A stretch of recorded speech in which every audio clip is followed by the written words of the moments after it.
You're on the ocean. Would you rather be in a little rubber dinghy that's just floating around wherever the waves take it? Or would you rather be at the helm of the ship, steering it towards a specific direction? Welcome to the Career Anywhere podcast, a show to help aspiring remote professionals discover their ideal career and lifestyle so you can be more inspired and in control than ever before.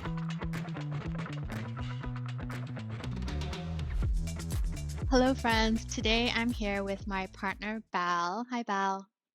Hey, hello. Thanks for having me. Thanks for joining me. And today we are talking about intention.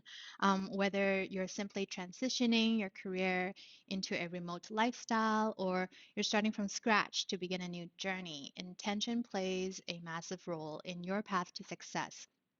So, more specifically, we're talking about being intentional with your time, your energy, mindset, and the actions you take in building a remote career. So, Val, what are your thoughts about setting intentions? I think intentions are very important.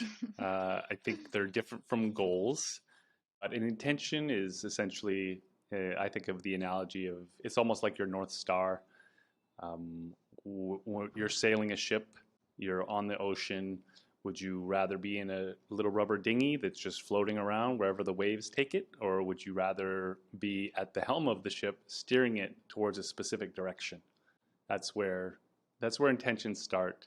And intentions, they're broad, but goals can be specific. And I think it's also important to have very specific goals. A lot of people, they have incredibly broad goals. That's different. That's for intention. But goals that are too broad, like I want to make more money or I want to live from anywhere, I want this or I want that. Those are so vague that all they do is provide a little bit of momentary motivation, Right. but they don't really actually get you taking the steps forward. So in my mind, it starts with intention, then you drill that down into goals, and then you really identify exactly what you want, and then you can just reverse engineer it from there. Yeah, I totally agree. I love your analogy with the dinghy and then the ship because I have seasickness and there's no way I would want to be on a dinghy, a rubber dinghy. I feel like intention should be at the heart of every decision we make because it really rules the outcome. I see them as more like a roadmap and a reminder of like how we want to live each day. And I agree it's different from goals because I think like goals help you to stay on track and then intention helps you to stay motivated. Yeah, and it keeps you knowing what you want, right? So when you're really clear on what you want, then you can be intentional about everything that you do. Goals are the kind of thing that where you have tasks, you have milestones. Intentions doesn't have any of that. That's more like your desires, your motivations, your values. So Val, do you remember what were some of the intentions that you set for yourself when you first began your journey to work remotely? Yeah, absolutely. I was working at a digital creative marketing branding studio and was a creative director at the time. And I was feeling a little lost, a little ambivalent about my career. I knew I wasn't spending enough time traveling or experiencing the world. I knew that all of my friends seemed to be the people that were just in proximity to me. Yeah. I wasn't necessarily being able to pick and choose. I understood what motivated me. I understood that freedom of location, freedom of time, and financial freedom, but specifically starting with freedom of location, was important to me. So once I understood what motivated me, I was able to take a step back and really envision like what I thought my ideal lifestyle would be. Where am I? Who am I with? What am I working on? And this is what I suggest other people do as well. Go through that process. I did it naturally, but you can benefit from my trials and errors.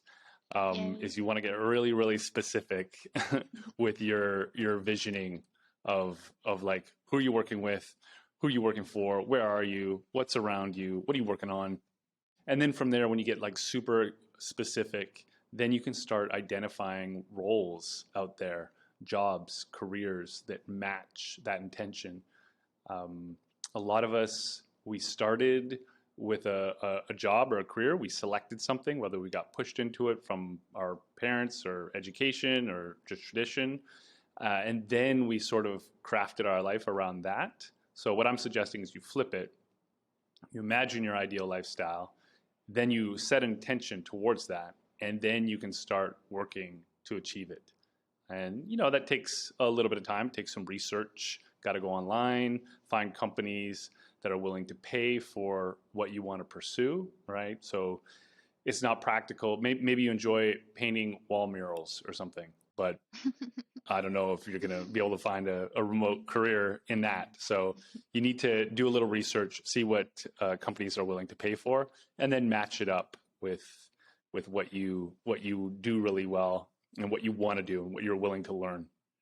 And then you just make a commitment.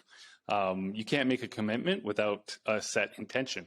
So if you have that intention and then you have that clear vision, then you can make a strong commitment, because it's not going to happen overnight. It's going to be hard. You might be passionate about it at first, but you will need to manifest your own passion as time goes on. And if you have that commitment and you visualize your future, when you hit those obstacles, you hit those snags, you won't give up. You'll just pivot and find your way around, because you'll understand that you can't really fail unless you actually give up. Ooh, I love that last part. You can't really fail unless you give up. And what you just painted for us is a great step-by-step process how to set intentions.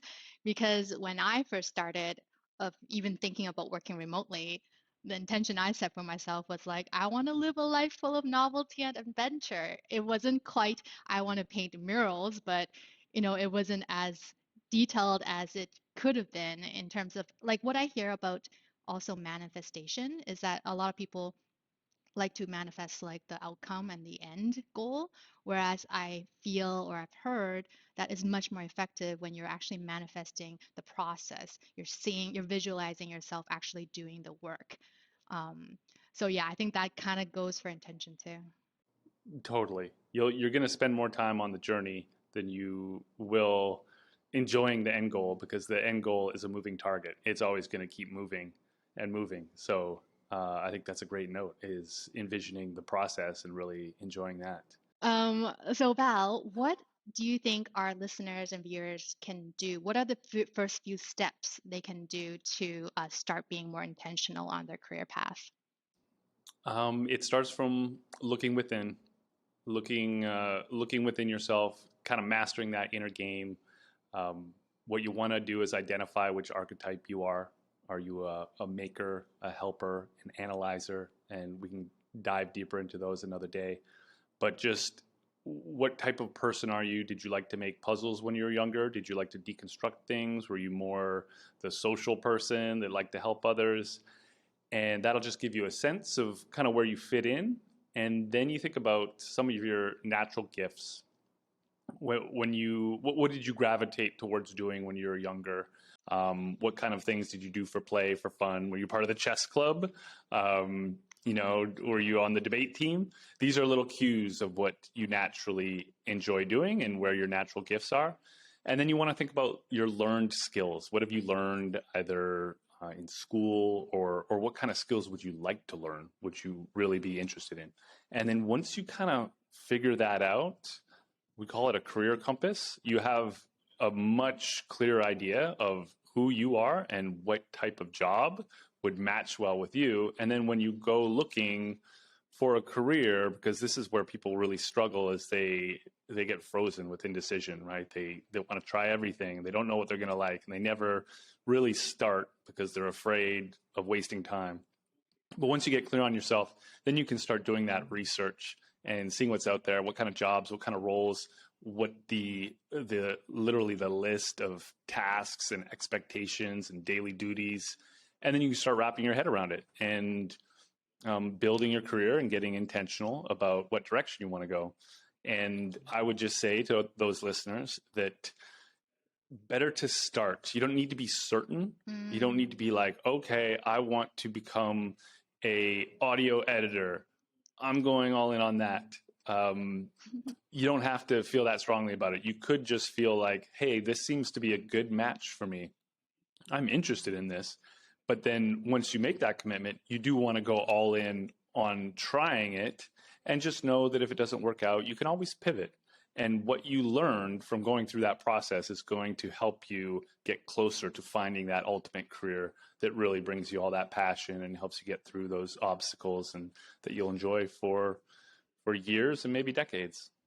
And that is something that you just have to take a leap of faith, right? Because you can't really plan all the pivots. You can't actually see all the pivots ahead of you. You just have to take the leap and do it. Correct. Yeah. And it's like you were saying earlier, you need to enjoy that process of finding that right thing. You're knowing that you're going to zigzag your way to your final destination. It's not going to be a clear path. It's the analogy I always use is the missile. When a missile is shot and it's going towards its target, it might look to you and I like it's going in a straight line, but it's actually making these micro adjustments the entire way. And it can even detect if there's like a mountain in the way, and it'll go around it. So that's kind of like our career paths. So you really need to enjoy that process of getting there, and knowing that there's going to be little micro pivots that you need to make, and they'll be fun, and you'll just adjust when the time comes. So what were you when you started out? Are you a maker, analyzer? I was definitely a maker. For me, that portion was pretty easy. I kind of like went through all of this a little bit like midway through my career, when I started feeling a little bit stuck, and I felt like I needed to shift careers. What it turned out, what I really needed was to become a remote worker and travel and harness that work-life balance. I was way over indexing on work. But yeah, for me, I was very naturally gravitated towards the visual arts. It was like pretty obvious what I was going to do. So I went to school for graphic design, and I could have gone in any direction, really. I just graduated in 2000 when the internet and websites and microsites were really popping off, and it was a very creative place to be. So that's just where I ended up. But I could have anything visual and graphic I would have gone into. I'm glad you got aligned with that. And here you are. Here Yeah, we how about are. yourself? Yeah, Myself, yeah. I'm definitely a maker, but I think like we all kind of encompass a bit of all three. And I would say I started out as a maker, but then now I'm a little bit of like a maker and a helper, since I help people write websites. So I get to do a little bit of both. But yeah. I agree. I've got all three in me now. I started off hardcore maker. Then I brought in parts of being an analyzer as my career kind of moved up, as I went from designer to art director to creative director. There's more research and more strategy involved. And then, of course, when you get higher up and you have teams reporting to you, you're definitely a helper. So I'm still a maker in my deepest of souls, but I kind of there are three balls that I'm juggling. Well, thanks very much for having this chat with me, Val. I appreciate it. Always nice to connect. Thank you very much for tuning in. Make sure you hit subscribe and leave a comment. Let us know if this video resonated, or if there is any other topic about working remotely you'd like to hear from us in the future. Let us know. Hi friends, before you go, I need to tell you about our free workbook, because I don't want you to miss out on this limited time opportunity. You can download the free workbook at careeranywhere.co and use the 15 fun and easy to do exercises to help you get the clarity and confidence you need on your remote career path. Whether you're just starting out or already on your remote journey, if you want to discover or ensure that you are on the career path you're meant to take, this workbook will help you align your path with your skills, your talent, your values, and your passion. So don't miss out on this limited time offer, and head to careeranywhere.co to get your copy today.